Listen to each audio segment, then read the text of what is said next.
Howdy students. In this video, we're going to start talking about the specific impacts of climate change. The most direct impacts of climate change come from increases in temperature.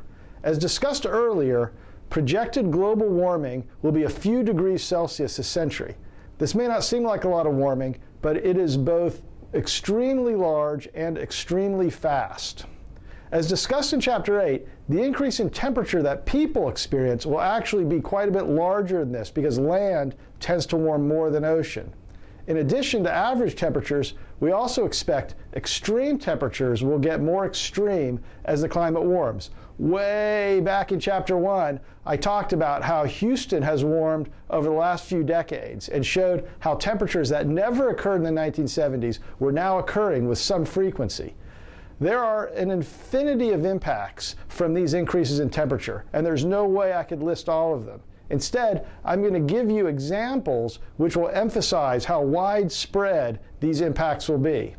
For a first example, warmer temperatures means that people need to run their air conditioners more, and this costs money. For example, in the heat wave of 2011, which was a historical heat wave in Texas, my electricity bills in College Station increased by around $100 per month, sometimes even more.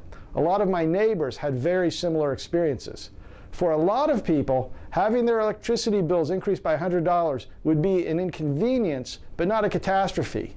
But for others, those who barely make ends meet today, they cannot afford to have their electricity costs increase by $100. So as the temperature goes up, people at the bottom of the economic ladder will have to choose between paying for rent, for food, for medicine, or for air conditioning. Here are two paragraphs from a terrific article in Rolling Stone by Jeff Goodall. Pause the video and read this. This will be a constant point of this chapter. Climate change is much tougher on poor people than it is on rich people. So if you talk to someone who's rich and they say, I don't think climate change is going to be much of a problem, they might be right for them.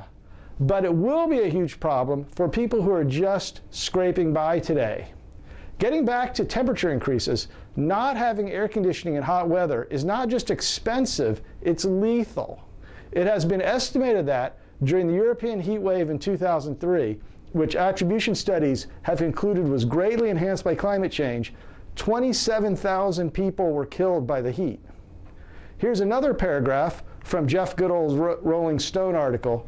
So pause the video and read this and consider how mad you'd be if this woman was your family. In addition to falling on the poor, warmer temperatures will also be hard on those who work outside. A worst-case scenario is that climate warms so much that regions of the planet literally become uninhabitable.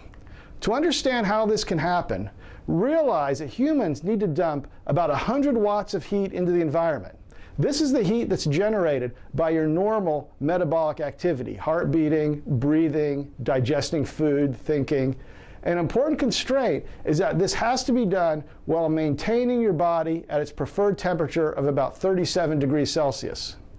If the air temperature is well below this value, then air contacting your skin is sufficient to pull enough heat out of your body and keep your body temperature thermoregulated.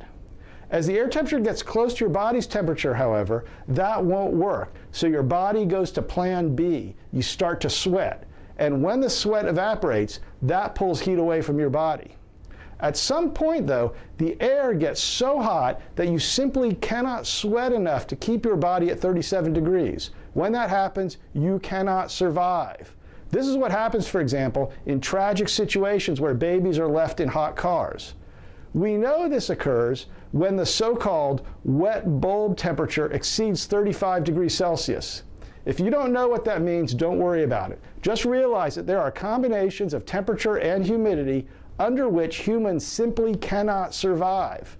It has been calculated that with 10 degrees Celsius of global average warming, the wet bulb temperature will exceed 35 degrees C over large parts of the globe.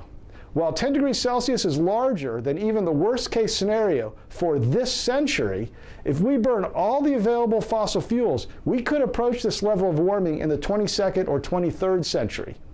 In addition, even more modest global average warming of, say, 5 or 6 degrees Celsius would lead to wet bulb temperatures exceeding their survivability threshold in particular regions like the Middle East.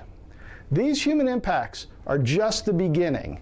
There are millions and millions of ways we're adapted to our present climate, and as things change, it's going to cost us money. For example, steel structures expand and contract as the temperature warms and cools. Engineers assume a temperature range when designing the structure to take this into account. If the temperature exceeds the temperature limit that the engineers anticipated, then the structure can expand too much and be damaged. Here's an example of extreme temperatures causing a bridge to expand too much, leading to its closure. This also happens with railroad tracks. If the temperature gets too high, the tracks expand too much and they buckle. While these examples may not seem like a big deal, you need to realize that these kinds of assumptions about the climate are built into trillions of dollars of infrastructure. As the climate changes, we will have to modify the infrastructure all around us to account for the new climate. This will cost us money. Where is this money going to come from? Us. Let me now repeat 2 important points I'll return to throughout this chapter. First, climate change is going to cost you money. As the climate changes, you will become poorer than you would in a world without climate change. Second, the impacts of climate change disproportionately hurt the poor, who do not have the resources to adapt to a changing climate.